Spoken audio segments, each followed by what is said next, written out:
예, 저는 여기에 소개된 대로 내일 모레 은퇴하는 서울대학교 경영대학의 안태식 교수입니다. 저는 회계학 전공 교수입니다. 그런데 나는 잘 살고 있는가라는 조금은 엉뚱한 제목으로 같이 생각해 보는 시간을 갖고자 합니다. 물론 후배 교수들이 제 회계학 강의는 저보다 잘할 것으로 생각되기도 하고요. 그런데 제가 후배 교수들보다 조금 더 많이 살아서 삶에 대한 경험을 얘기할 자격이 더 많지 않나 생각해서 이런 강의 제목을 듣겠습니다. 삶에 대한 얘기이기 때문에 강의라기보다는 제 자신의 삶에 대한 반성이자 고백하는 의미도 많이 담긴 그런 내용이라고 할 수가 있습니다. 부담 느끼지 마시고 들어주시기 바랍니다. 나는 누구인가? 저는 보시다시피 서울대학교 경영대학의 안태식 교수입니다. 왼쪽에 있는 사진은 제가 학교 보직을 맡고 있을 때 찍은 사진입니다. 따라서 여기 보이는 명함이 나는 누구인가에 대한 정확한 보직은 아닙니다. 왜냐하면 10여 년 전의 사진이기 때문입니다. 지금 저 안태식은 머리숱도 훨씬 더 적고 얼굴에 탄력도 없어지고 여기저기 검은 점이 보이는 노 교수의 모습입니다. 따라서 이 명함은 사실 나는 누구였는가에 대한 답이지 현재 나는 누구인가의 답은 아닙니다. 제가 별것도 아닌 것을 이렇게 까다롭게 따지는 것은 사실 무상의 의미를 부각시키기 위함입니다. 무상이란 없을무 항상상, 이 세상의 모든 것은 항상성이 없다. 즉 영원한 것이 없다. 즉 이 세상의 모든 것은 변한다는 의미입니다. 제가 제 모습만 변한 것으로 말씀드렸지만 제가 교수직을 갖고 있는 기관으로 명시된 서울대학교 경영대학도 10여 년 전과는 많이 달라졌습니다. 학교 이미지도 달라졌고 구성원도 달라졌고 가르치는 내용도 달라졌고 학생도 달라졌고 건물도 달라졌습니다. 그야말로 무상하지요. 이 세상의 모든 것은 영원한 것이 없고 모두 변화한다는 것이 성현들의 중요한 가르침입니다. 따라서 그것이 경영학에서 중요시하는 돈이든지 아니면 권력이든지 뭐든지 변하는 것이기 때문에 집착하지 말아야 된다는 의미를 강조하기 위해서 제가 많은 얘기를 했습니다. 제가 이런 강의를 하는 이유는 다음과 같습니다. 우리 경영대학에서 세계적으로 훌륭한 교수님들이 마케팅, 생산, 전략, 재무, 회계, 인사조직, 전략, IT 등 경영학의 여러 과목에서 어떻게 하면 기업이 다른 경쟁 기업을 이기고 매출과 이익을 키울 수 있는가에 대한 방법들, 쉽게 말해 돈 버는 방법에 대한 내용이 강의가 주를 이룹니다. 그러다 보니 경영대학 학생들도 삶의 목표를 돈을 버는 것으로 자연스레 인식하는 학생들이 많아지고 있는 것 같습니다.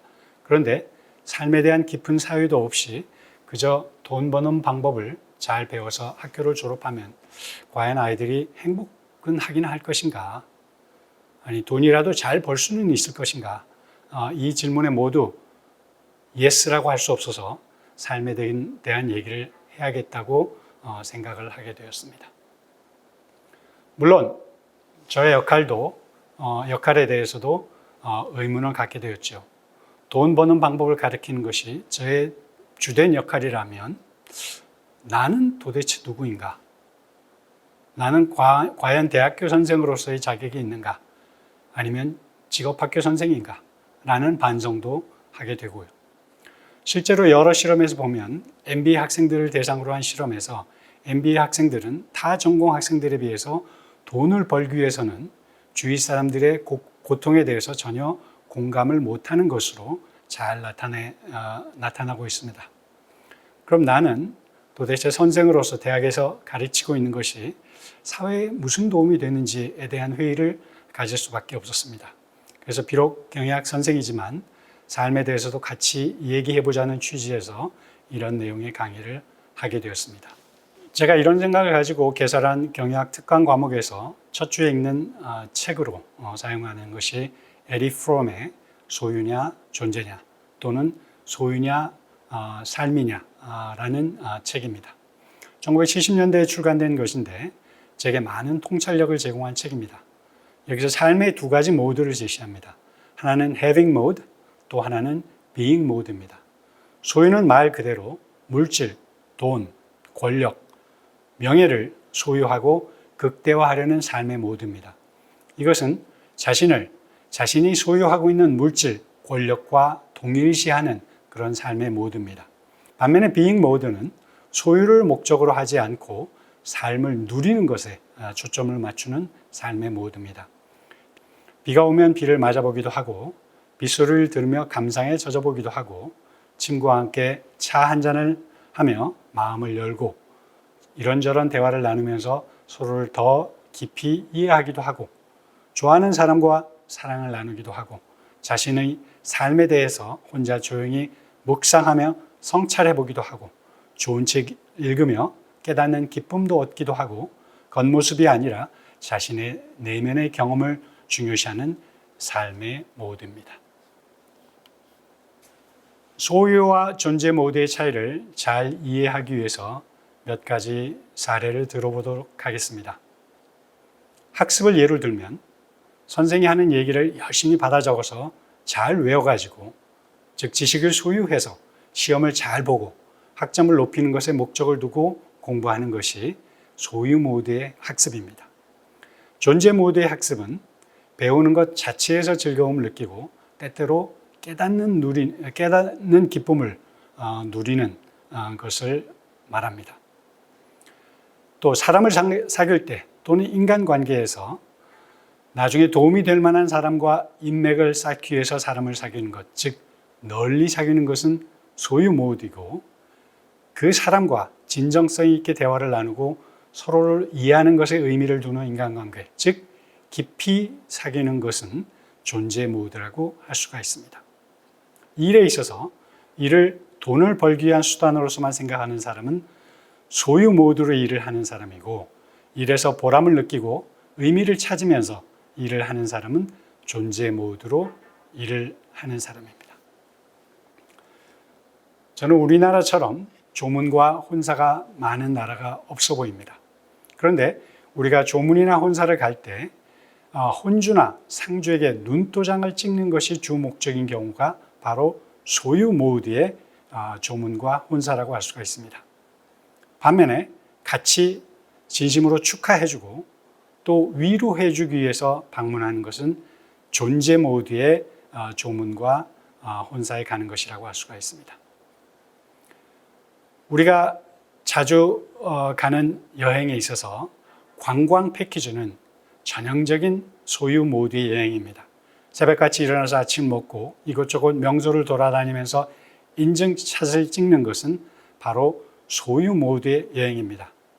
그러나 특별한 목적지가 있어서 가는 것이 아니라 조용히 시골길을 거닐며 들꽃을 감상하기도 하고 이런저런 생각에 젖어보기도 하고 지역 사람들과 이야기를 나누면서 같이 식사를 하는 이런 모습 또는 지역 사람들과 대화를 나누면서 많은 것을 느끼고 배우는 것에 초점을 맞추는 그런 여행, 이것은 바로 존재 모드의 여행입니다. 삶에 대한 태도에 있어서도 자기 도구마가 확실해서 다른 사람의 의견에 귀를 기울이지 않는 사람은 소유 모드의 인생관을 가지고 있고 반면에 마음이 열려 있어서 언제든지 설득이 되면 자신의 잘못을 인정하고 바꿀 수 있는 태도를 가진 사람은 존재 모드의 인생관을 가진 사람입니다. 이와 같이 성적, 학점, 아는 사람 수, 월급, 목적지 등과 같이 결과에 초점을 맞추는 것이 소유 모드라면 존재 모드는 배우는 과정, 사람을 이해하는 과정, 공감하는 과정, 일하는 과정, 여정과 같이 과정을 중시하는 것이 존재 모드라고 할 수가 있습니다. 첫 번째, 내가 죽음의 문턱에 아주 가깝다면 과연 나는 무엇을 추구할 것인가? 소유? 아니면 존재? 아마도 죽기 전에 요즘 부동산 가격이 많이 오른다던데 강남에 집을 한 채 더 사놓고 또는 평수 더 넓은 곳을 사놓고 죽었어야 하는데 하는 사람은 아마 없을 것이라고 생각합니다. 그래서 존재 모드를 택하겠죠. 두 번째, 삶의 유한함을 항상 인식하고 있다면 나는 무엇을 추구할 것인가? 사실은 이 질문은 첫 번째 질문과 큰 차이가 없어 보이죠. 죽음의 문턱에 있다면 쉽게 답을 했을 텐데 방금 한 질문은 첫째 질문과 내용이 달라 보이나요? 삶이 유한하다는 얘기는 사실 내가 언제든지 죽을 수 있다는 의미이죠. 자신은 모르지만 자기가 지금 죽음 문턱에 앞에 와 있다는 사실도 우리가 모르고 있다는 사실이죠. 삶이 유한하다는 얘기는 사실 내가 언제든지 죽을 수 있다는 그런 의미입니다. 내일도 모레도 그건 아무도 모르는 일이죠. 평균 수명이 85세다 하는 것은 통계에 불과한 것이죠. 내가 죽는 날은 언제가 될지 그거는 모르죠. 그런 의미에서 첫째 질문과 둘째 질문은 저는 동일하다고 생각합니다. 첫째는 좀 더 극적인 상황을 꼭 집어서 질문한 것에 불과합니다. 따라서 유한함을 인식한다면 우리는 가능한 한 존재를 추구하는 것이 맞겠죠. 세 번째, 죽음을 의식하는 것은 현재의 삶을 불편하게 만드는가 아니면 더 충실하게 만드는가? 죽음을 의식한다는 의미는 즉 내게 오지 않을지도 모르는 미래의 부와 권력을 위해 현재를 희생하기보다는 언제든지 죽을 수 있다는 것은 이 바로 살아있는 이 순간을 훨씬 더 의미 있게 그리고 충실하게 살아야 된다는 생각을 하게끔 만든다고 생각합니다. 다음 질문은 나는 지금 어떤 삶을 살고 있는가입니다. 각자 답을 하겠지만 소유 모드와 존재 모드는 하나의 컨티뉴엄이라고 할 수가 있습니다.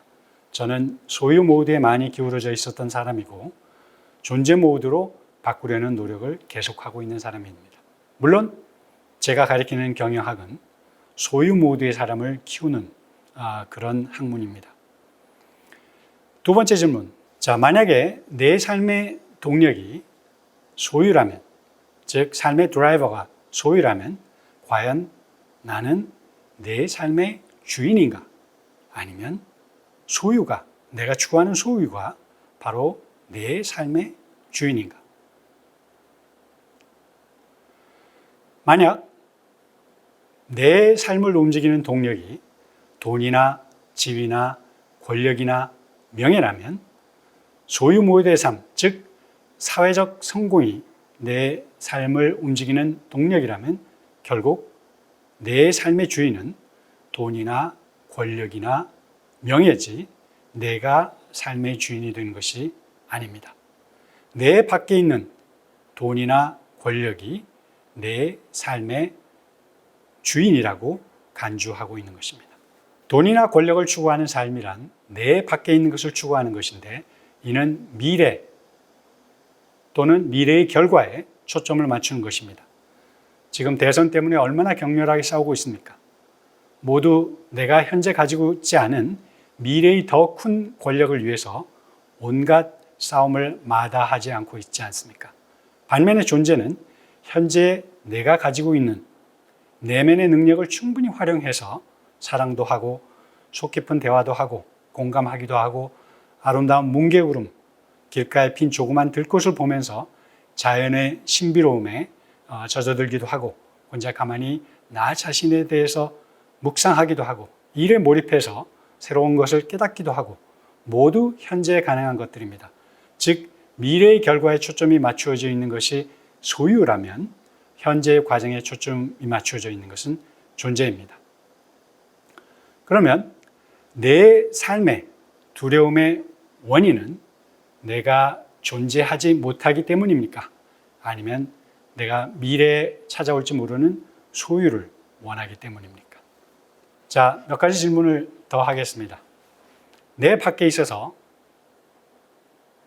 언제든지 빼앗길 수 있는 것은 소유입니까? 존재입니까? 소유입니다.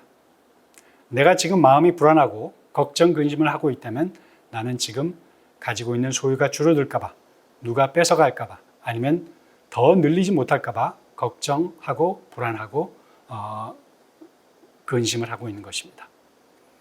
나눌수록 감소하는 것은 두 번째 질문. 이것은 당연히 돈이나 권력입니다. 권력을 나누기 싫어서 지금도 어마어마한 권력을 가진 자들이 더 큰 권력을 갖고자 이전 투구를 하고 있지 않나요? 요즘에 많이 회자되는 용어 중에 하나가 work-life balance죠.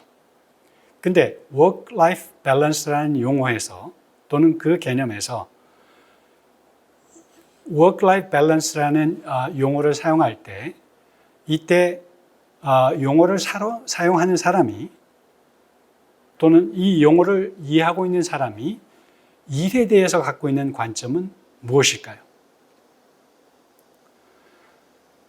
이것은 요즘에 work-life balance를 고용주나 피고용인이나 모두 매우 중요시하지요. 근데 work를 life의 대척점에 놓는 것은 work는 삶이 아니다라는 의미죠. 그럼 work를 뭐로 간주하는 것입니까? work를 단지 돈을 버는 수단으로 간주하고 있는 것입니다. 그럼 열심히 일하고 있는 나는 무엇입니까? 돈 벌기 위해서 소중한 삶을 희생하고 있는 바보 아니면 아무 생각 없이 일하는 일벌레라는 것인가요? work-life balance라는 말은 일의 의미도 격화시키고 일하고 있는 사람도 바보로 만드는 것이라고 생각을 합니다. 일을 하지 않는 것이 좋은 삶이라는 잘못된 생각을 고착시키는 용어입니다. 오래된 전통사회를 보면 삶이 곧 일이고 놀이입니다. 일이 육체적으로 힘들지만 일에서 즐거움을 찾고 보람을 느끼면서 일을 하는 모습을 많이 볼 수 있습니다. 자기의 생존을 위해서 하는 일, 얼마나 신성한 일입니까? 잠시 소유 모드의 공부와 존재 모드의 공부를 비교하는 것으로 돌아가 보죠. 논어의 제일 첫 번째 구절이 하기 시습지 불역열호합니다. 배우고 익히고 또는 실천하니 그 어찌 기쁘지 아니하나입니다. 학습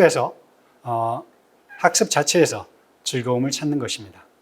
유붕자원방래하니 불역 낙호와 친구가 멀리서 찾아오니 그 어찌 기쁘지 아니한가.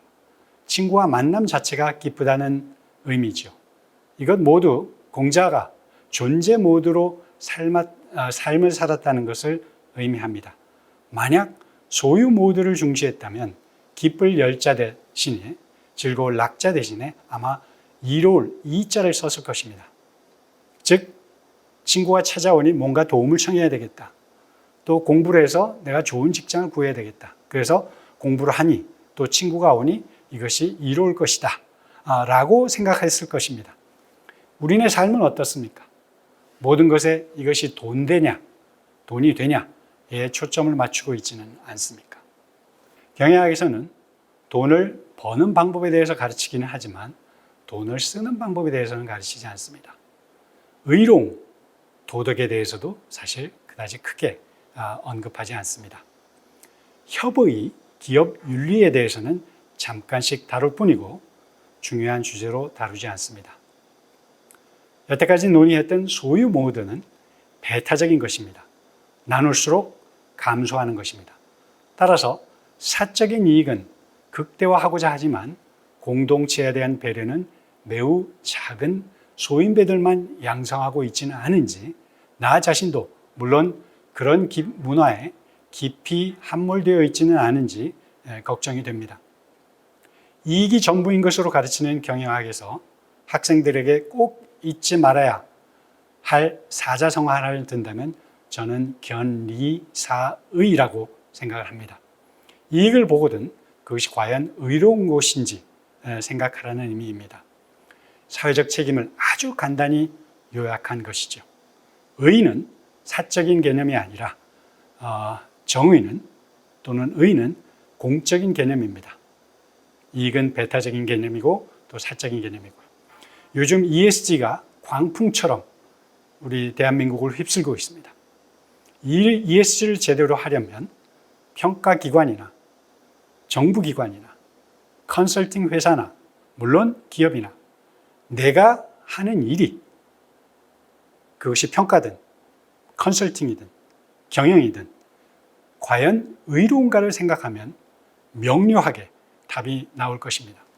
내가 사회의 정의를 위해서 이 일을 하는가, 아니면 내 사적인 이익을 위해서 내가 과연 ESG를 얘기하고 있는가. 그 답을 내면 정말 ESG를 제대로 하고 있는가에 대한 답이 쉽게 나올 것이라고 생각합니다.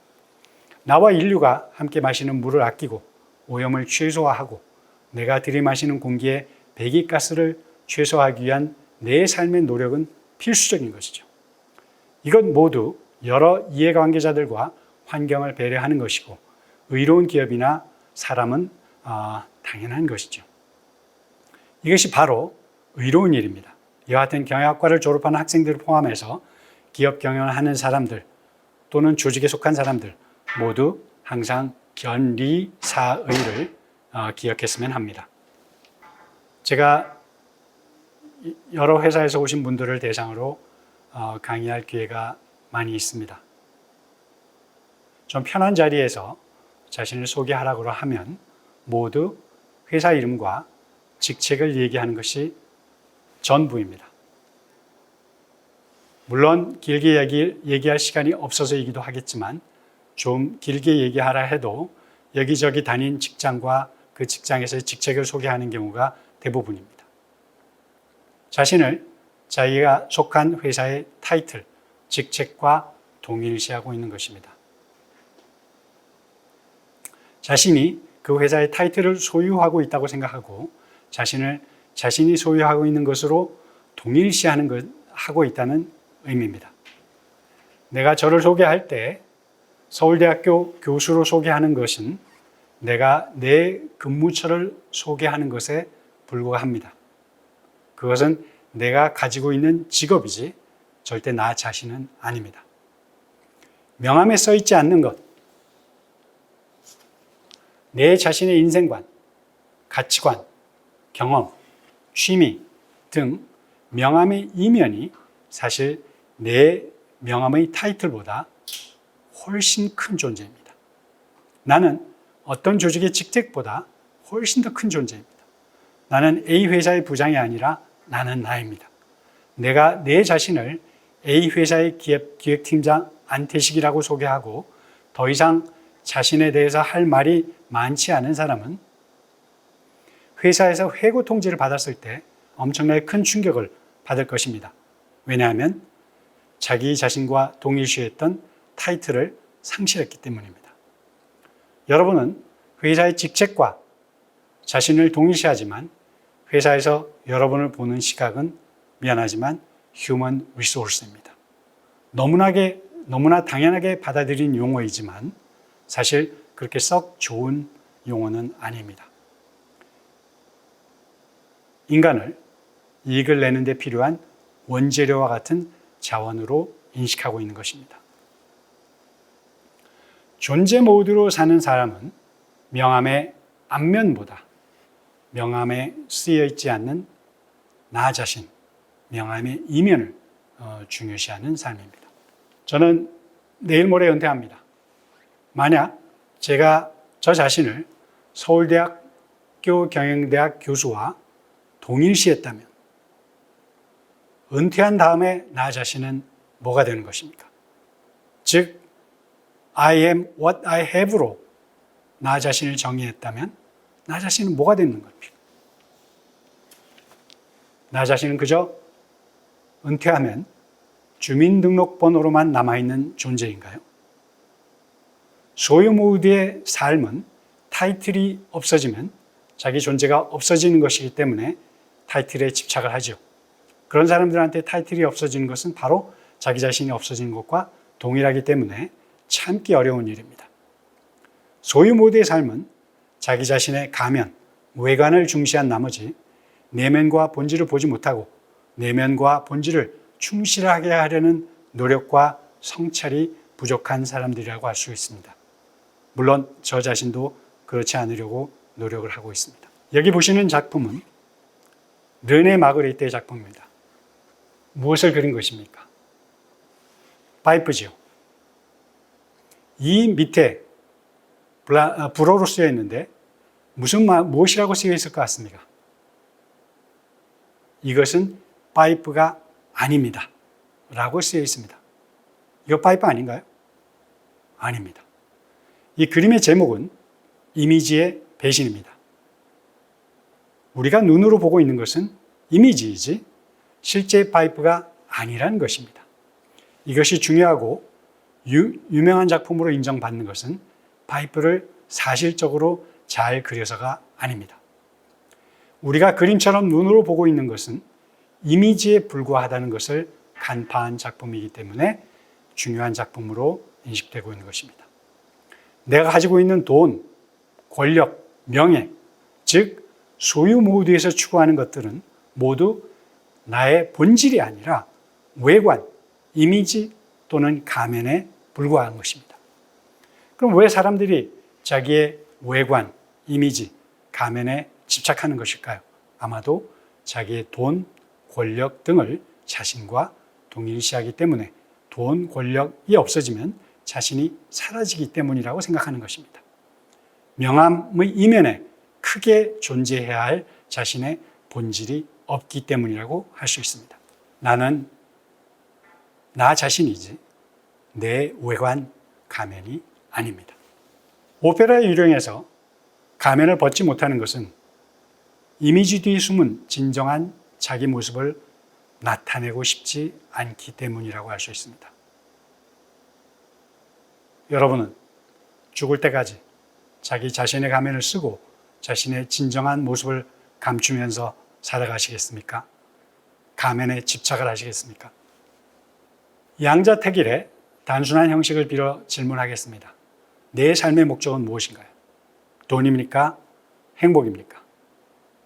물론 오른쪽 할머니가 가지고 있는 바구니에 돈이 가득하면 더 좋겠죠. 돈도 많고 행복하면 좋겠죠.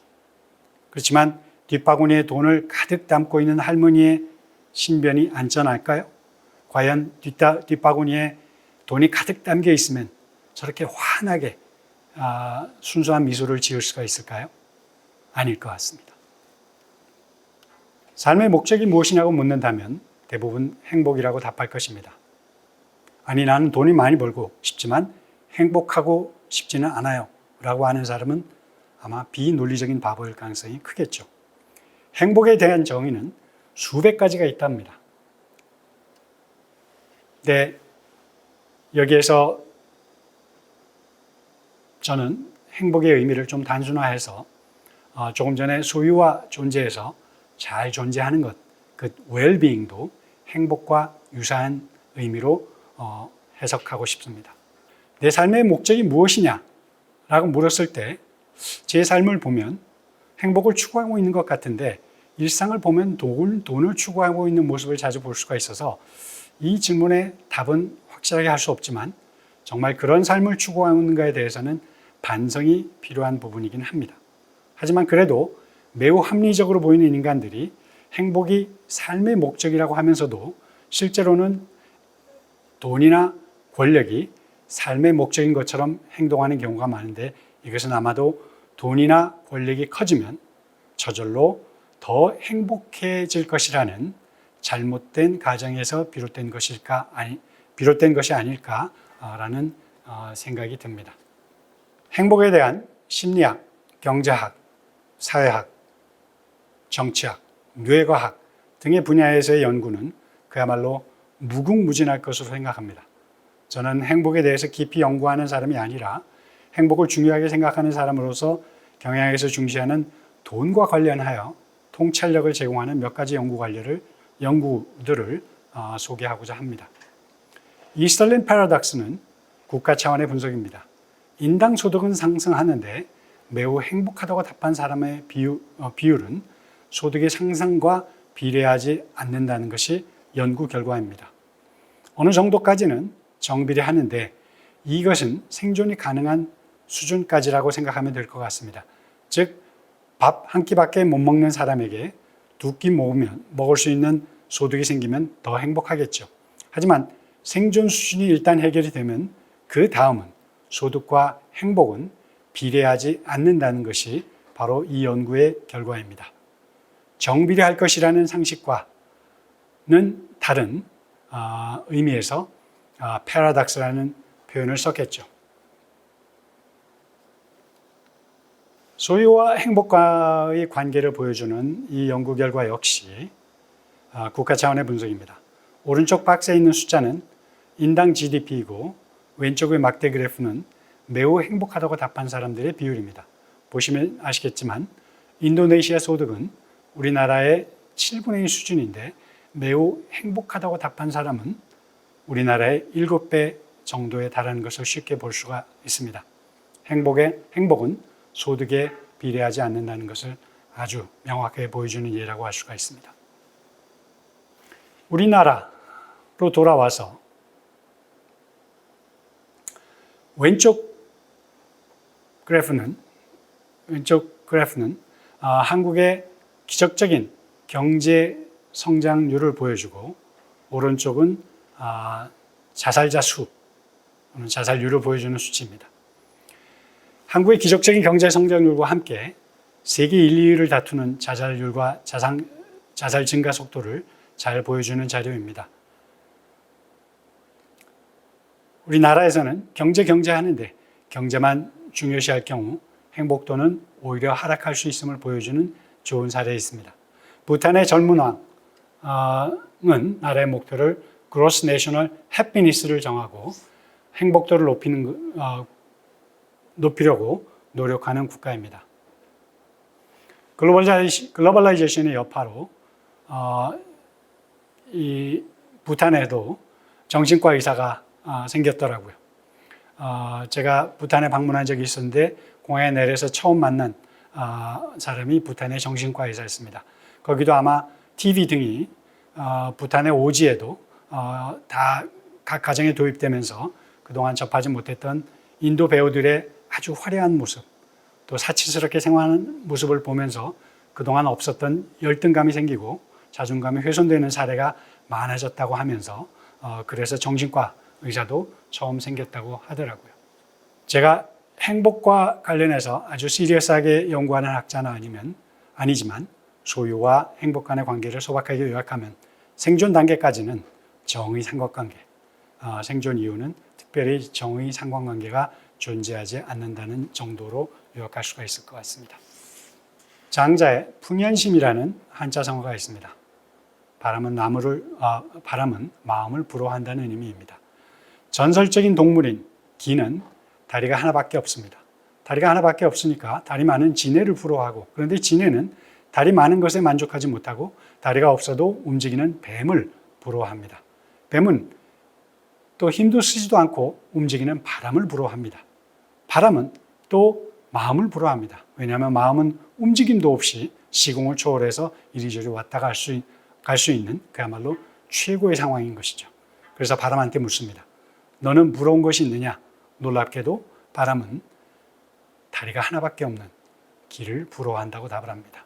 이 고사는 한마디로 우리가 비교하기로 말하면 끝이 없다는 것을 단적으로 잘 보여주고 있으며, 결국 비교하는 삶은 자기가 무엇을 가지고 있든지 간에 절대 만족할 수 없는 삶이 되는 것임을 잘 보여주는 예라고 할 수 있습니다.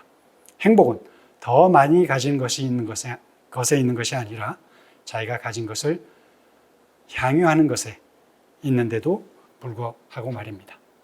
행복은 더 많은 것을 가진 것에 있는 것이 아니라 자기 가진 것을 향유하는 것에 있다고 세네카는 얘기하고 있습니다. 자유시간에 나가서 명품 백을 사오셨다고 해서 얼마인가 물어봤더니 10,000불이 넘는다고 하더라고요. 그러니까 한국 돈으로 한 1,000 몇백만 원 하는 셈이죠. 그때 제 교수 월급을 고려할 때 아주 큰 금액이었죠. 그 당시 한 언론사의 기사에는 한국에도 1,000여 명이 같은 백을 사려고 웨이팅 리스트에 이름을 올려놓았다는 기사가 있었습니다. 그런데 얼마 전에 우연히 해당 백의 가격을 들여다보고 깜짝 놀랐습니다. 10,000불이 아니라 이제 66,000불짜리 6배의 가격표가 달린 백이 있더라고요. 가격에도 놀랐지만 1,000만 원짜리 백을 든 사람은 이 66,000불짜리 백을 든 사람을 보면 이제 좀 주눅이 들겠구나 하는 생각도 했습니다. 소유 모드로 사는 사람들은 가진 것으로 자신을 정의하기 때문에 자기보다 더 비싼 것을 가진 사람한테는 주눅이 들 수밖에 없겠죠. 물론 그것을 잘 이용을 해서 사치품을 파는 회사는 소득 불평등이 커지면 커질수록 자신이 소유한 것으로 자신을 정의하는 사람이 많으면 많을수록 명품 회사는 더 성장하겠죠. 이처럼 돈과 같은 부는 회계 기능을 통해서 쉽게 측정이 가능하고, 따라서 측정된 부는 순위 매김이 가능해집니다. 즉 비교가 가능해집니다. 나는 10여 년 전에 만들어진 10,000불짜리 백을 든 사람, 이 백은 작년에 나온 신상품으로 66,000불짜리 백을 든 사람, 이태원에서 산 짜가를 든 사람 등 다양하겠죠. 소유 모드의 삶을 사는 사람들에게는 60,000불짜리가 승자이고 10,000불짜리는 패자가 되고, 가짜를 든 사람은 진짜 루저가 되겠죠. 가짜임이 밝혀지면. 소유는 측정이 가능해서 승패가 결정이 되기 때문에 무한 경쟁이 필수입니다. 무한 경쟁을 할 수밖에 없다는 얘기는 소유에 집착하는 삶이 결국 두려움, 불안, 걱정으로 가득 차 있는 삶, 행복하지 않은 삶이 될 수밖에 없다는 것이죠. 싱가포르 대학생들의 그 조사한 결과를 보면 물질적인 부를 추구하는 학생들이 크게 증가했고, 반면에 삶의 의미를 추구하는 학생들이 크게 감소했습니다. 아마 우리나라는 이보다 더 많은 변화가 있었으리라고 생각합니다. 우리 학교에 있는 동아리 모임을 보면 나는 누구인가? 무엇이 내 삶의 목적인가에 대한 깊은 사유와 성찰과 관련된 모임은 존재감이 매우 없는 반면에, 학교라는 이름으로 취업 준비하는 모임, 심지어는 CEO가 되기 위한 모임, 부자가 빨리 되기 위한 모임 등이 활성화되고 있는 것을 보면 저희 대학 때하고 비교해 볼 때 많이 변화하고 있는 것을 실감합니다. 그런데 물질적인 부를 강하게 추구하는 학생일수록 근심과 걱정이 증가하는 것임을 연구 결과는 보여주고 있습니다. 즉 우리는 물질적인 부를 추구하면 할수록 걱정, 근심을 달고 살아야 된다는 의미입니다. 다음은 바로 우리나라 부자 순위입니다. 물론 8년 전과 오른쪽 현재를 비교하면 차이가 크죠. 이처럼 부는 순위를 매길 수가 있고 위너와 루저가 시시각각 변한다는 것이 특징입니다. 순위에 집착하면 무한 경쟁이 필수이고, 따라서 마음의 평화는 유지하기가 어려운 것이 특성입니다. 물론 이 순위는 소유의 순위이지 웰빙 또는 행복도의 순위는 아닙니다. 다행스럽게 행복을 목적으로 웰빙을 추구하는 삶은 비교를 허용하지 않습니다. 나만의 삶이 가능한 삶의 모드입니다. 내가 사랑하는 가족들과 좋은 시간을 갖고 친구들과 좋은 대화를 나누고 혼자 기도하고 묵상하며 삶의 의미를 생각해 보기도 하고, 가끔 깨달음도 얻는 기쁨을 누려보기도 하고, 자신이 살아서 자연과 함께 할 수 있음에도 감사해 보기도 하고, 남을 도우면서 마음속 깊은 곳에서 편안함과 기쁨을 누려보기도 하고, 붉게 물든 석양을 보면서 마음껏 즐겨보기도 하고. 잠깐, 여러분들이 정말 석양을 마음껏 즐겨본 적이 언제인가요? 얼마나 자주 공짜로 주어지는 이 자연의 즐거움을 누리고 계신가요? 마음껏 파한대소를 해본 적이 있으신가요? 얼마 전인가요? 존재하는 삶은 비교할 수도 없고 또 비교할 필요도 없는 나만의 삶을 사는 것입니다. 배타적인 의미가 아니라 절대적인 인간 존재로서 남들이 원하는 삶이 아니라 남들과 비교되는 삶이 아니라 내가 원하는 삶을 사는 것을 의미하는 것입니다. 경영학에서 많이 쓰이는 용어를 빌리면 소유 모드의 삶은 레드 오션에 들어가는 것이고 존재 모드의 삶은 블루 오션입니다. 경쟁을 배제하는 개념입니다. 삶에 대한 얘기를 하기 때문에 제 개인적인 얘기를 하는 것을 양해해 주시기 바랍니다. 저는 아들이 둘인데 큰아이가 결혼을 했고 이제는 아이도 둘이 있습니다. 약 4년 전에 제가 남들이 보면 괜찮은 직장에 다니는 큰아이한테 한 얘기가 있습니다. 네가 성실하게 직장 생활을 하는 것을 보니 이제 네가 무슨 직업을 택하든 내 가족 밥 세 끼 먹여 살리는 것엔 아무 문제가 없어 보인다. 그러니 지금부터는 혹시라도 부모의 기대 또는 남들의 기대에 연연해 하지 말고 네가 원하는 삶을 살아라 라고 얘기했습니다. 시인이 되어도 좋고 농부가 되어도 좋고 목사가 되어도 좋고 물론 이 직업이 쉽다고 하는 얘기는 아니지만 그래도 자기가 좋아하는 삶을 택하는 직업처럼 보여서 하는 얘기입니다. 한 해 후에 이 아이가 좋은 직장을 그만두겠다고 하면서 한 번도 공부해 본 적이 없는 심리학을 제대로 공부해 보겠다고 하면서 저한테 왔더라고요. 제가 한 얘기도 있고 해서 말릴 수도 없고 또 자기가 나름대로 파이낸셜 플랜을 가져와서 자기 힘으로 해결하겠다 해서 당연히 저는 잘했다라고 얘기를 했죠. 그렇지만 파이낸셜 플랜 면에서는 항상 그렇듯 계획과 현실은 차이가 있어서 좀 걱정은 됩니다만 여하튼 지금은 심리학 공부를 학부부터 시작해서 지금은 석사 과정에 재학 중입니다. 나이 든 학생입니다.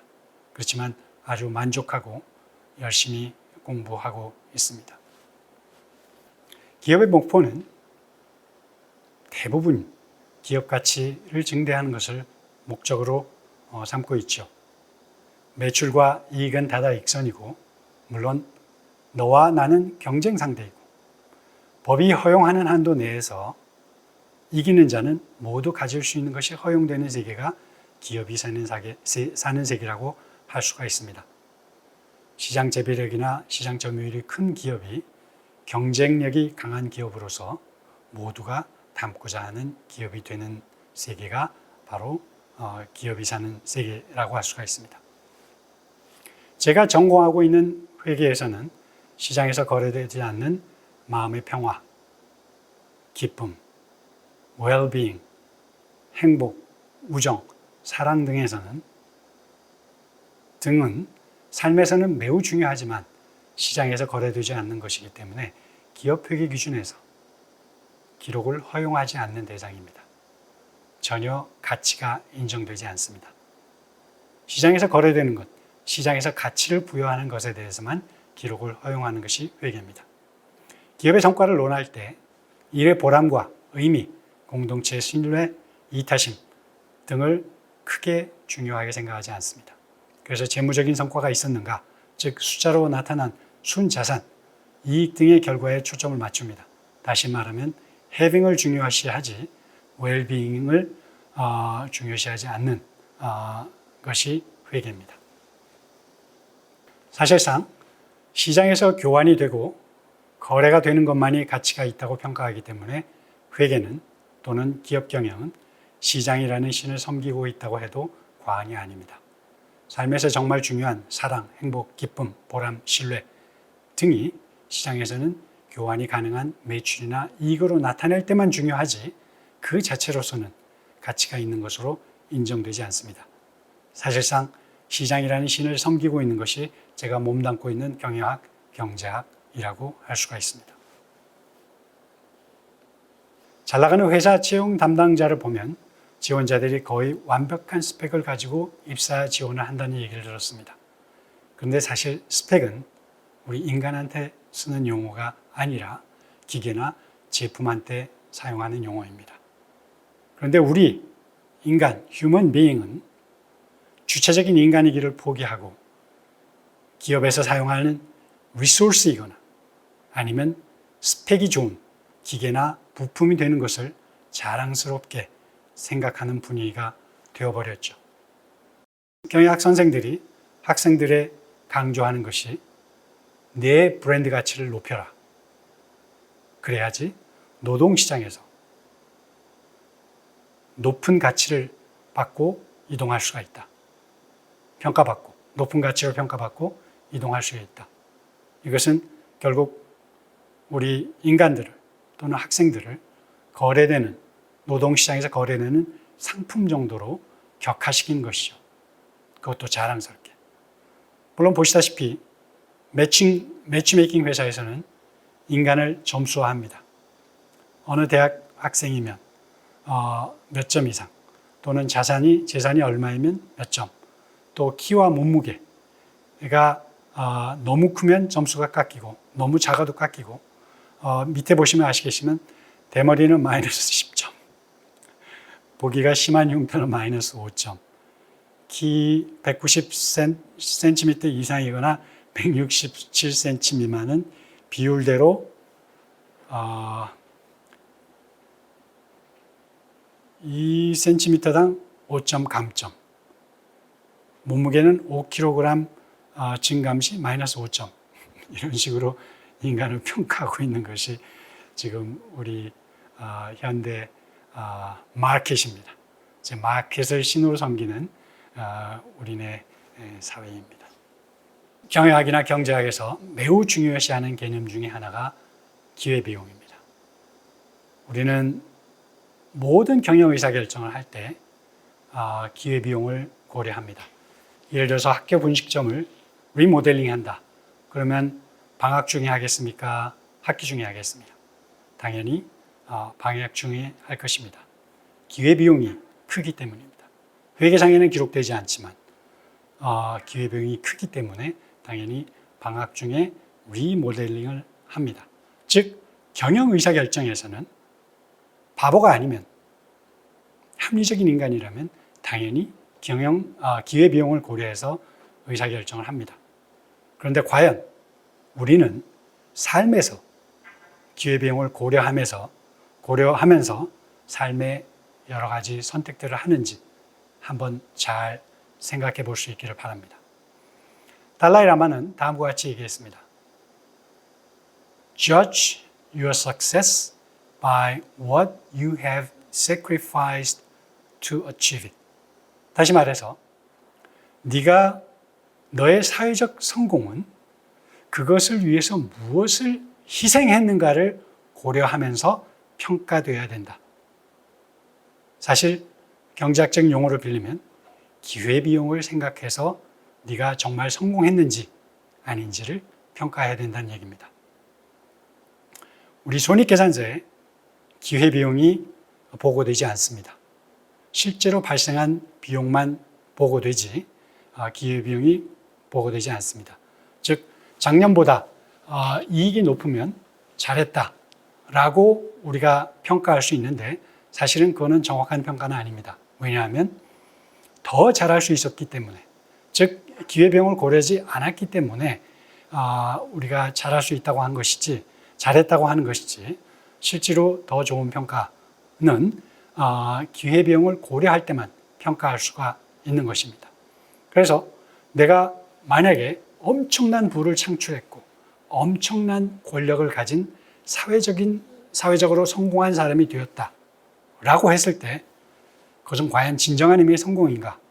그것은 무엇을 가지고 평가를 해야 되냐면 그 사람이 그 성공을 이루면서 정말 인생을 다 바쳐서, 정말 인생의 모든 것을 희생하면서 그 성공을 이루었는가 라고 한다면 그것은 진정한 의미의 삶에서의 성공이라고 할 수 없다는 얘기입니다. 영어 표현에 아주 좋은 표현이 있습니다. Be careful what you wish for. You might get it. 네가 정말 원하는 것이 무엇인지 좀 조심스럽게 생각을 해야 된다. 너 그걸 가질지도 모른다. 무슨 얘기냐면 아까 제가 성공한 사람, 이 우리나라에서 부가 많은 사람 순서를 보여준 적이 있었죠. 그 중에 어떤 사람이 부럽습니까? 정말 그 사람을 부러워하려고 그러면 그 사람이 그 부를 창출하기 위해서 무엇을 희생했는가를 알 수 있을 때 부러워해야 되는 것입니다. 만약에 인생을 송두리째 바쳐서 그 부를 창출했다 한들 그것이 과연 성공이라고 할 수가 있습니까? 여러분은 그 삶을 여러분의 삶과 통째로 바꿀 자신이 있습니까?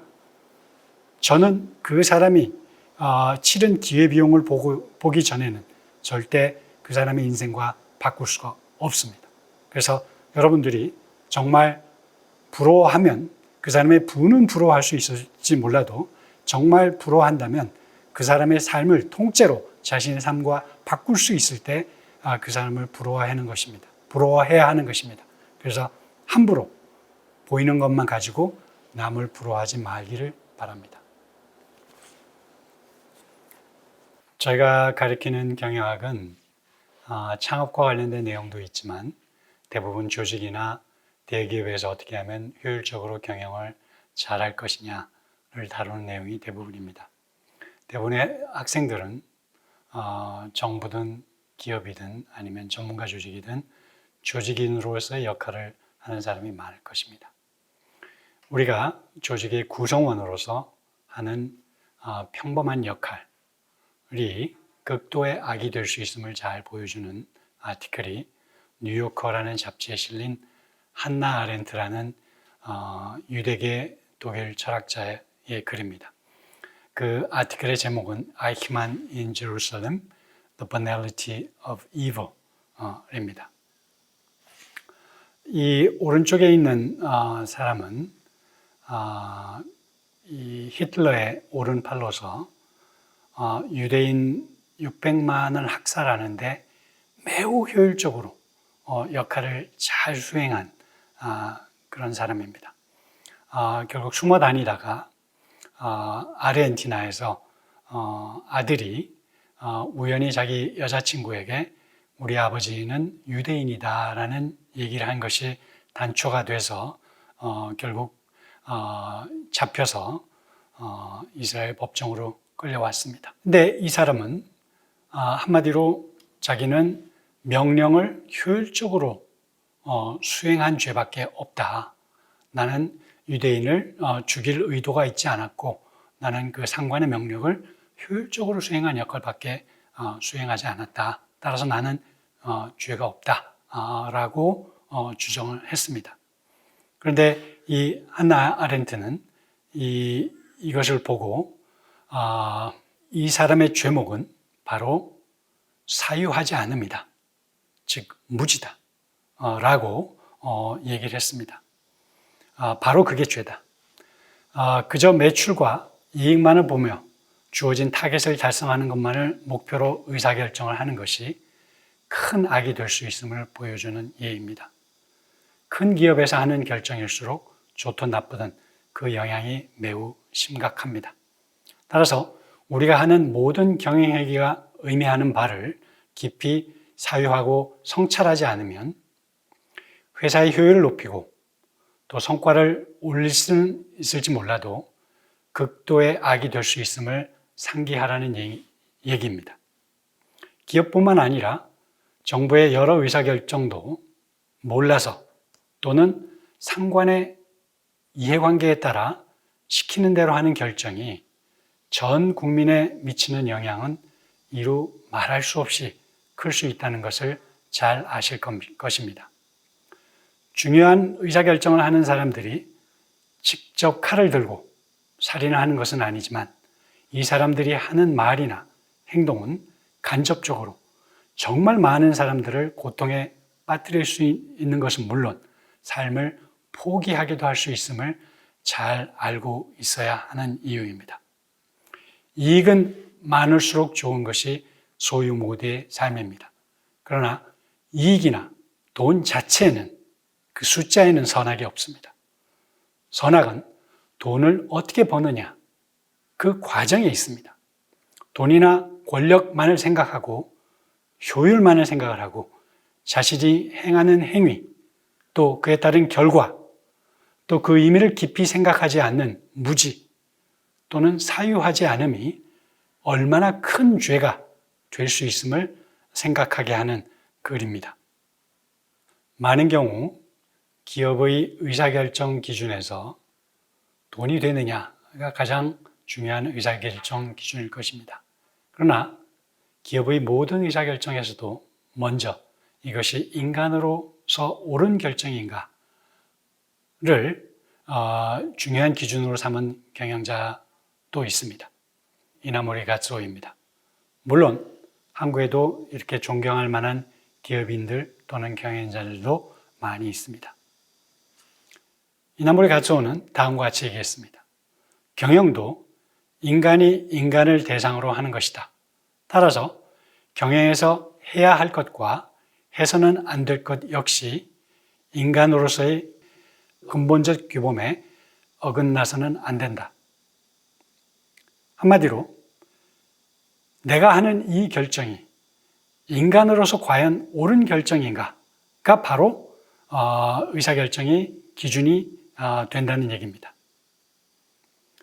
인간으로서 무엇이 옳은가를 경영 의사결정 기준으로 삼는다는 것은 사실은 성장과 수익성을 목표로 하고 이 목표에 도움이 되는 의사결정 기준이 옳은 선택이라는 의사결정을 가리켜온 저로서는 반성하지 않을 수 없는 철학이었습니다. 물론 그런 회사의 철학을 직원들도 공유를 한다면 이익이 아니라 인간을 목적으로 삼는 기업이기 때문에 자신이 해야 하는 일을 더 열심히 해서 회사가 지속 가능한 모습으로 발전하는 데 기여를 하지 않을 수 없겠죠. 그러나 편법을 쓰지 않는 조직이기 때문에 이른 편법을 동원하여 경영을 하는 기업에 비해서 더 열심히 일을 해야 되겠죠. 하지만 당당하게 일을 할 수 있기 때문에 일을 하면서 만족감은 더 클 것으로 예상할 수가 있습니다. 경영은 인간을 호모 이코노미쿠스로 가정하고 있기 때문에, 즉 물욕의 충족을 이기적으로 추구하는 인간을 가정하고 있습니다. 따라서 도덕심이나 적절한 규제, 제어 장치가 없으면 인간의 이기심은 자신의 몫을 넘어 남의 것까지 빼앗으려는 과도한 욕심으로, 즉 탐욕으로 발현될 가능성이 매우 큽니다. 돈 많은 기업인들은 더 많은 이익을 올리기 위해 경쟁 기업의 기업 비밀을 몰래 훔쳐오기도 하고, 이미 높은 자리에 있는 정치인들이 더 높은 자리를 놓고 이전 투구를 하는 모습, 우리 다 매일 지켜보는 일이 아닌가요? 물론 저 자신을 포함해서 우리 주위도 크게 다를 바 없으리라고 생각을 합니다. 그래서 경영학 강의실에서 이익이라는 단어를 수천 번을 듣고 졸업하는 우리 학생들이 이익이 의미가 있기 위해서는 수업 시간에 별로 들어보지 못한 의롱이 항상 함께 해야 한다고 생각합니다. 그래서 공자의 견리사의를 이익 목표에 쉽게 함몰될 수 있는 경영인이나 이익이 전부라고 가르침을 받아온 경영대 학생들이 항상 염두에 두어야 하는 중요한 사자성어라고 생각합니다. 왜냐하면 바로 견리사의를 생각할 때 기업이 또는 우리네 삶이 지속 가능하기 때문입니다. 즉, 그래야 오랫동안 살아남을 수 있기 때문입니다. 저는 기업의 목표는 이익 극대화가 아니라 지속 가능성이 되어야 된다고 생각합니다. 개인도 마찬가지입니다. 지속 가능한 삶을 살기 위해서는 개인의 몸과 마음이 건강해야 된다고 생각을 합니다. 소유에 집착하여 일 중독에 빠진 사람은 당분간 돈을 좀 잘 벌지는 모르나 결국 몸과 마음이 모두 상해서 번 돈을 제대로 쓰지 못하는 상황이 되거나 번 돈으로 다시 몸과 마음의 건강을 회복하기 위해서 다시 써야 되는 상황이 생길 가능성이 매우 큽니다. 물론 소유에 집착하는 사람은 언제든지 부정을 저지를 가능성도 많기 때문에 그 사람의 삶은 매우 위태로워질 수가 있습니다. 지속가능과 관련해서 제가 자주 인용하고 또 저 자신이 되뇌이는 구절 중에 하나가 도덕경의 다음 구절입니다. 지족, 불력, 즉 만족할 줄 알면 치욕스러울 일이 없고 지지불태, 그칠 줄을 알면 위태로운 상황에 처하지 않는다. 위태롭지 않다. 따라서 오래 지속할 수가 있다. 즉 서스테이너블하다는 얘기죠. 즉 지속 가능성이 저는 기업의 목표이고 또 개인의 목표여야 된다고 생각하는데 지속 가능성을 위해서는 지속 가능하려면 자기 현재 가진 것에 만족할 줄 알아야 되고 또 남의 것을 탐하는 탐욕을 부리지 말아야 된다고 생각합니다. 그래서 그칠 줄 알아야지 바로 위태로운 상황에 처하지 않고 따라서 지속 가능하지 않다고 생각합니다. 저는 경영학이 불교 철학에서 자주 언급되는 무명 또는 무지에 근거하고 있는 학문이라고 생각합니다. 무명하지 못한 상태는 너와 나를 구분짓고 또 모든 것에 영원한 실체가 있다고 생각하는 것입니다. 서로가 연결되어 있고 모든 것은 영원한 실체가 없고 항상 변하는 것이 현실인데 그러한 현실을 부정하는 것이 경영학입니다. 너와 내가 경쟁 상대이고 나는 너를 이겨야 하고 그것이 바로 시장 지배력 또는 경쟁력이 클수록 좋은 기업으로 간주되는 것이 경영학이기 때문입니다. Price of Inequality, 즉 불평등의 대가라는 책을 쓴 노벨상을 받은 경제학자 스티글리츠는 Mismeasuring Our Lives라는 책을 썼습니다. 우리나라에는 GDP는 틀렸다라는 제목으로 소개됐습니다. 이 책은 그 프랑스의 대통령 사르코지가 스티글리츠를 포함한 여러 사람들에게 일종의 태스크를 준 것인데 그 태스크를 부여하면서 그 문제의식은 뭐냐면 왜 각 나라의 GDP들은 증가하는데 그 삶은 왜 점점 어려워지는가 이런 문제의식에 출발해서 왜 그런 문제가 있는지를 좀 파악해보라는 의미에서 스티글리츠를 포함한 사회학자 또 인류학자 등등 여러 학자들을 포함한 태스크포스를 구성해서 연구를 하도록 했습니다.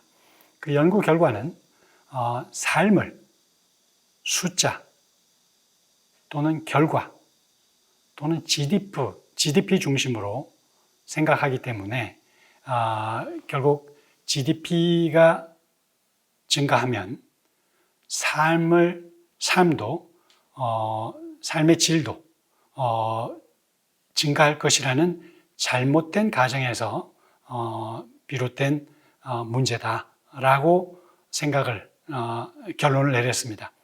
그래서 결론은 삶은 GDP와 같은 그런 소유로 측정해서는 안 된다라는 것이 그 프로젝트의 결론입니다.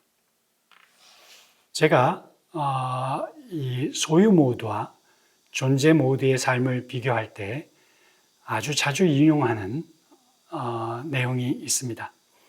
이것은 김하나의 그 경기 해설을 하는 한국인과 서양인의 그 차이를 보여주는 내용입니다. 이것은 제가 한국인 해설가를 폄하하고 또 서양인 해설가를 또 높이 평가하기 위해서 보여준 것이 아니라 그 두 사람의 그 해설이 매우 대조적이고 특히 소유 모드와 존재 모드를 비교하는데 너무 좋은 내용이라 소개하는 것이니 양해 바랍니다. 자, 김연아의 이 퍼포먼스를 보면서 지금 한국인 해설가는 다음과 같이 얘기를 합니다. 저 기술은 가산점을 받게 되어 있습니다. 서양 해설가, 나비죠. 그렇군요. 마치 꽃잎에 사뿐히 내려앉는 나비의 날갯짓이 느껴지네요. 자, 한국 해설가, 코너에서 착지 자세가 불안정하면 감점 요인이 됩니다. 서양, 음반 위를 쓰다듬으면서 코너로 날아오릅니다. 실크가 하늘거리며 잔무늬를 경기장에 흩뿌리네요. 한국 해설가, 저 점프는 난이도가 높죠. 바로 경쟁에서 유리합니다. 서양 해설가, 제가 잘못 봤나요? 저 점프, 투명한 날개로 날아오릅니다. 천사입니까? 오늘 그녀는 하늘에 내려와 이 경기장에서 길을 잃고 서성이고 있습니다. 감사할 따름이네요. 한국, 경기를 완전히 지배했습니다. 금메달. 서양, 울어도 되나요? 정말이지 눈물이 나네요. 저는 오늘 밤을 언제고 기억할 겁니다. 이 경기장에서 유나의 아름다운 몸짓을 바라본 저는 정말 행운합니다. 감사합니다. 신이시여. 저는 여러분이 이 김연아가 경기하는 이 시간을 하나의 삶으로 한번 간주해 보십시오. 한국 해설가는 어떤 삶을 살았고 서양 해설가는 어떤 삶을 사는 것 같습니까? 한국 해설가는 경기 내내 경쟁, 불안, 근심, 걱정하면서 삶을 내내 보내다가 마지막 순간에 금메달을 땄습니다. 성공했죠. 그렇지만 한 번도 존재해보지 못하고 마지막 순간에 소유를 극대화했습니다. 이것이 성공한 삶입니까? 서양 해설가를 한번 보시죠. 삶의 순간순간들을 만끽했습니다. 금메달 물론 즐거운 일이지만 그 순간순간을 하나도 놓치지 않고 잘 존재했습니다. 자, 소유 모드의 삶과 존재 모드의 삶을 이처럼 극적으로 잘 보여주는 예는 저는 없어서 이 예를 잘 보여줍니다. 자, 우리 자신은 지금 어떤 삶을 살고 있는지 다시 한번 생각해 볼 수 있는 기회가 되기를 바랍니다. 이것도 포온 내용입니다. 물론 이런 컨텍스트에서 이러한 그 문맥에서 한 내용은 아니지만 한국 중산층의 기준, 직장인을 대상으로 설문조사한 결과입니다. 부채 없는 아파트 30평 이상 소유, 월급여 500만 원 이상 소유겠죠. 자동차는 2000cc급 중형차 소유, 예금액 잔고 1억 이상 소유, 국내 여행도 아니고 해외여행 1년에 한 차례 이상 다닐 것. 자, 한국인들이 중산층을 보는 시각은 그야말로 처음부터 끝까지 소유입니다. 물론 정확한 1:1 비교는 아니지만 프랑스의 이 삶의 질에서 언급한 프랑스 중산층의 기준, 외국어를 하나 정도는 할 수 있어야 하고 직접 즐기는 스포츠가 있어야 하고 다룰 줄 아는 악기가 있어야 하고 남들과는 다른 맛을 낼 수 있는 요리를 만들 수 있어야 하고 공분에 의연히 참여하고 약자를 다우며 봉사활동을 꾸준히 할 것. 소유와 별 관계없는 내용이죠. 그렇죠? 잘 존재하는 well-being과 관련된 being well과 관련된 내용이 대부분입니다. 자, 우리 삶에 대한 모드가 어떤 차이가 있는지를 잘 보여주는 그런 예라고 할 수가 있습니다. 저는 회계학을 하는 사람이니까 망자의 재무제표를 한번 언급해 보겠습니다. 물론 재무상태표, 망자는 제로겠죠.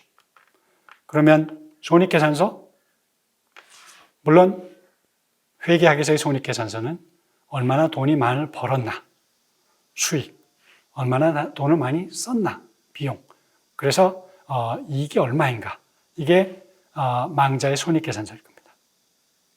그러면 우리 삶의 손익계산서는 어떻게 표현할 수가 있는가?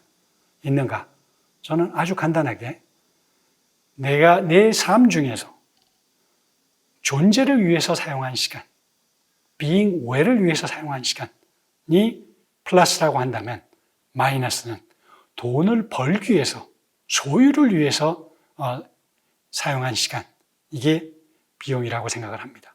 그래서 진정한 삶에서의 손익은 존재하는 시간이 많으면 많을수록 플러스, 돈을 벌기 위해서 사용한 시간이 많을수록 마이너스라고 생각을 합니다. 자, 그러면 여러분들은 또는 내 자신은 삶의 손익계산서에서 큰 플러스를 만들기 위해서 어떤 삶을 살아야 하는지가 명확해지지 않나요? 왜냐? 우리 최종 결과를 추구하는 소유 모든을 생각하면 결국 우리는 공동묘지에서 최고 부자가 되기 위해서 소유 모드의 삶을 사는 것은 아니지 않겠습니까? 왜냐하면 우리 삶의 최종 목적지는 그렇게 급하게 달려도, 열심히 달려도 결국 우리가 가는 최종 목적지는 무덤 아니던가요? 요즘에는 무덤도 안 되죠. 그죠? 많은 경우에 유골함에 그냥 몇 줌의 죄로 남는 것이 결국 우리의 최종 결과입니다. 그래서 결국 우리가 중요한 것은 과정, 삶의 순간순간들을 잘 누리는 것입니다. 제가 이 그림들을 이 구글링을 통해서 얻었는데 바로 이 사람들의 모습은 히말라야, 인도 북부 라다크 지방에 사는 사람들의 이 척박한 환경에서 정말 소유는 거의 없는 사람들이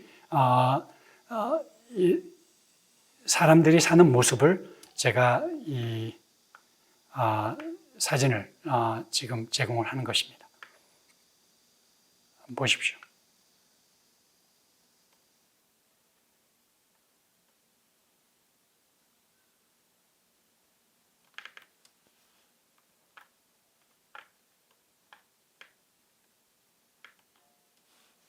무엇이 느껴집니까?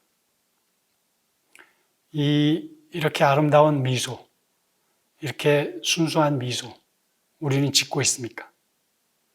이 사람들 가진 것, 감자하고 보리밖에 없었을 것입니다. 저는 척박한 환경에서 가질 수 있는 것은 먹을 수 있는 양식이 대부분이겠죠. 그런 사람들이 누리는 이 행복, 이런 사람들이 지을 수 있는 미소, 이게 바로 행복 아니겠습니까? 삶의 본질은 결과 또는 소유 극대화가 아니라 과정, 존재 극대화입니다. 삶은 프로세스입니다. 삶은 destination이 아니라 journey입니다. 여정입니다. 목적지가 아니라. 아까 말씀드렸다시피 우리의 목적지는, 최종 목적지는 원하든 원하지 않든 무덤 속입니다. 신문에 미국의 체조 영웅 시몬 바일스가 더 이상 경기를 하지 않고 기권했습니다. 더 이상 더 많은 메달을 소유하기 위해서 경기를 지속하는 것이 아니라 경기를 기권했습니다. 그러면서 그 회견 내용은 이렇습니다. 우리는 자신에 집중해야 한다. 왜냐하면 결국은 우리도 인간이기 때문입니다. 나는 나의 정신 건강에 집중하고 나의 건강과 안녕을 위해서 위험에 처하지 말아야 된다. 라고 하면서 더 많은 금메달을 포기하고 자기는 자기 자신의 정신 건강에 집중하겠다라고 얘기했습니다. 이것은 바로 나는 더 이상의 소유 모두를 포기하겠다. 나는 존재하고자 한다. 라는 어마어마한 선언입니다. 많이 인용되는 구절 중에 하나가 카르페 디엠이죠. 저는 근데 이 카르페 디엠마저도 이 상업 광고에 너무 많이 노출되면서 이 의미가 많이 퇴색되는 변질되어서 그냥 지금 먹고 즐기자, 지금 소비하자라는 식으로 이 변형이 되어서 해석되고 있는 것이 매우 안타깝습니다. 소비는 소유 모두의 다른 형태입니다. 그런데 카르페 디엠의 진정한 의미는 이 순간을 놓치지 말고 충실하게 살아야 된다는 의미입니다. 그 원래의 그 시를 읽겠습니다. 현명하게나 포도주는 그만 익히고 이제 따르게 짧은 인생 먼 미래로의 기대는 줄이게. 지금 우리가 말하는 동안에도 인생의 시간은 우리를 시가하며 흐른다네. 현재를 잡아라. 미래에 대한 믿음은 최소한으로 해두고. 지금 더 많은 돈과 권력을 위해서 우리가 추구하는 이 순간에도 우리가 다시 돌이킬 수 없는 시간은 계속 흐르고 있다는 얘기입니다. 그래서 우리가 이 순간순간을 놓치지 말고 충실하게 이 삶을 살아야 된다는 의미입니다. 요즘에 또 많이 얘기되는 내용 중에 하나가 소확행이죠. 이거 역시 제가 한국 위키피디아를 보니까 소비는 확실한 행복으로 정말 완전히 변형되어서 사용되는 것에 저는 놀라움을 금할 수가 없습니다. 그러니까 결국 이 소확행의 원래 의미를 한번 보시죠. 원래 원전에서 나오는 구절을 한번 보시죠. 막 구운 따끈한 빵을 손으로 뜯어먹는 것. 오후에 햇빛이 나뭇잎 그림자를 그리는 것을 바라보며 브람스의 실내악을 듣는 것. 서랍 안에 반듯하게 접어넣은 속옷이 잔뜩 쌓여 있는 것.